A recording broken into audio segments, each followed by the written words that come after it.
జర్నలిస్టులంతా ఐక్యమత్యంగా ఉండి సమస్యలు పరిష్కరించుకోవాలని Telangana state journalist association ద్వితీయ మహాసభల సందర్భంగా అసోసియేషన్ వ్యవస్థాపక అధ్యక్షుడు కందుకూరి యాదగిరి పిలుపునిచ్చారు. హైదరాబాద్ లోని సుందరయ్య విజ్ఞాన కేంద్రంలో జరిగినటువంటి టీఎస్జేఏ ద్వితీయ మహాసభకు ముఖ్య అతిథిగా రాష్ట్ర అధ్యక్షుడు కందుకూరి యాదగిరి హాజరై జర్నలిస్టులను ఉద్దేశించి మాట్లాడుతూ జర్నలిస్టులు ప్రభుత్వ పథకాలను ప్రజలకు చేరవేసి ప్రజా సమస్యలు ప్రభుత్వానికి తీసుకెళ్లడమే కాకుండా తమ గురించి తమ కుటుంబం గురించి కూడా ఆలోచించుకోవాలని సూచించారు. ప్రభుత్వం నుండి జర్నలిస్టుల హక్కులు సాధించుకునేందుకు యూనియన్లకు అతీతంగా కృషి చేయాలని ఆయన అన్నారు. తమ ప్రధాన డిమాండ్లైన ప్రతి జర్నలిస్టుకు ఇళ్ల స్థలాలు ఇవ్వాలని లేదా ఇల్లు కట్టించి ఇవ్వాలని ఆయన పేర్కొన్నారు. అలాగే ప్రతి జర్నలిస్టు కుటుంబానికి అన్ని ఆసుపత్రుల్లో చెల్లుబాటు అయ్యే విధంగా హెల్త్ కార్డులు ఇవ్వాలని అన్నారు. అనంతరం అసోసియేషన్ కు సంబంధించిన ప్రమాద బీమా బాండును ఆయన రిలీజ్ చేశారు. ఈ సమావేశంలో రాష్ట్ర వర్కింగ్ ప్రెసిడెంట్ దూపాటి శ్యాంబాబు, రాష్ట్ర ఆర్గనైజింగ్ సెక్రటరీ దుర్గం బాలు, రాష్ట్ర కోశాధికారి సతీష్ యాదవ్, అసోసియేషన్ సభ్యులు, పలు జిల్లాలు, వివిధ ప్రాంతాలకు చెందిన అధ్యక్షులు, సభ్యులు తదితరులు పాల్గొన్నారు.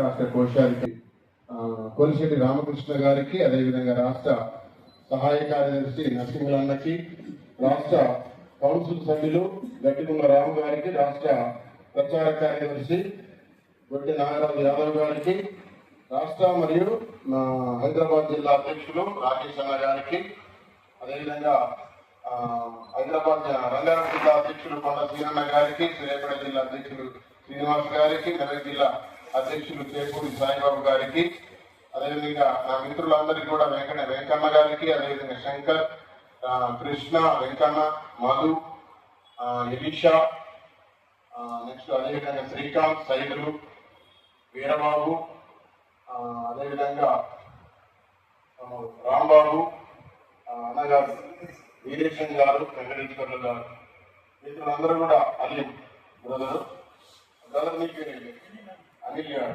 అందరూ కూడా అనిల్ గారు ఇక్కడే పరిచయం అయ్యారు. అందరికీ నా ప్రత్యేక ధన్యవాదాలు. ఎంతో ఓర్పుతోటి, ఎంతో సహనంతో ఇక్కడికి రావడం, సుదూర ప్రాంతాలు సూర్యాపేట నుంచి దాదాపు 150 కిలోమీటర్లు వాహనాలు వేసుకొని, ఇదొక మన ఐక్యత. అంటే జర్నలిస్టుల ఐక్యత వర్ధిల్లాలి అని అంటే ఇక్కడ కనబడతాము కదా. ఈ సంఖ్య వచ్చే సభ ఒకవేళ మనం ఈరోజు ఇక్కడ సోయబ్ హాల్లో పెట్టుకున్నాం, నెక్స్ట్ సంవత్సరము పై హాల్లో పెట్టుకుంటాం. అంటే 200 స్థాయి కెపాసిటీ ఉన్నటువంటి హాల్లో పెట్టుకుంటాం. మెయిన్ హాల్ అంటే నేను అనేది ఏంటంటే మన సంఖ్య పెద్దదే కానీ వచ్చిన సంఖ్య తక్కువ ఉంది. ఒక నిమిషం ప్లీజ్. తర్వాత ఆ పై హాల్లో పెట్టుకోవచ్చు. అంటే సంఖ్య పెరుగుతూ ఉండాలి. సంఖ్య అంటే ఏంటంటే జర్నలిస్టులు కొత్త వాళ్ళని గుర్తించలేదు కాదు, ఉన్న వాళ్ళు మన వాళ్ళే చాలా మంది తక్కువగా వచ్చారు. ఇంకా అందరు కూడా చాలా మంది రావాల్సింది, రాలేదు. నెక్స్ట్ సంవత్సరం ఒకరినొకరం చైతన్యము కలిగి అందరం కూడా మరి ఇట్లా మనం అందరం కూడా సభలో పాల్గొనాలని చెప్పేసి కూడా నేను కోరుకుంటున్నాను. మరి మిత్రులు చాలా మంది చాలా మాట్లాడేది సంతోషం. సహోదరుడు రాఘవేంద్ర యాదవ్ గారు మరి మంచి వార్తలు రాయగలిగాలంటే నా దగ్గర తెలిసినటువంటి ప్రొఫెసర్స్ ఉన్నారు. చాలా సంతోషం. పోయిన సంవత్సరం మనకు ఒక ఆలోచన వచ్చింది, నేను అన్నగారు కూడా చెప్పడం జరిగింది. మన యూనియన్ తరఫున మీడియా రంగంలోకి నూతనంగా వచ్చినటువంటి వారికి శిక్షణ తరగతులు నిర్వహించుకుందాం. అంటే కొంతమంది ఏం చేస్తున్నారంటే అక్షరాలు కూడా వాటిని చూసుకోకుండా మామూలుగా వాళ్ళకి ఏది వస్తే అది పంపించేస్తున్నారు. అంటే వాళ్ళు ఇప్పుడు ప్రజెంట్ అంతా మొబైల్ ఫోన్లని టెక్నాలజీ పెరిగింది కాబట్టి యూట్యూబ్లల్లా, వాట్సాప్లల్లా వార్తలు ఏమిస్తున్నాయో పైకి పంపించేస్తున్నారు. వాళ్ళు కూడా చూడకుండా దాన్ని పంపించేస్తున్నారు. వార్త చదివే వాళ్ళకు అది ఎట్లా ఉంటుందంటే ఎఫెక్టివ్గా ఉంటుంది.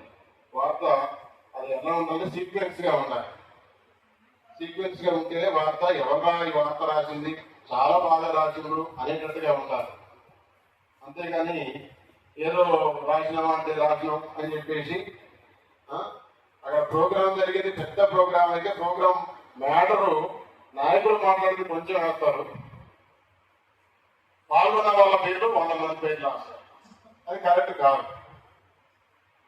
మెయిన్ కార్యక్రమానికి సంబంధించిన మెయిన్ ఉద్దేశం ఏదైతే ఉందో ఆ ఉద్దేశాన్ని రాయగలగాలి, ప్రజలకు తెలపగలగాలి.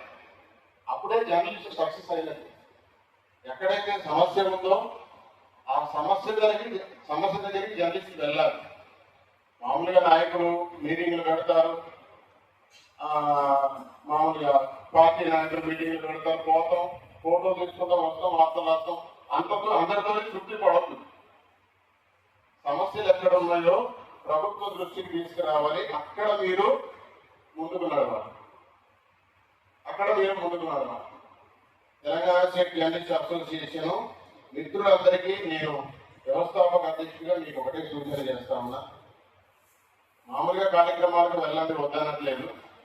కానీ కార్యక్రమాలకు వెళ్ళే దానికంటే ఎక్కువగా సమస్యలు ఎక్కడున్నాయో ప్రభుత్వం దృష్టికి తీసుకెళ్ళండి.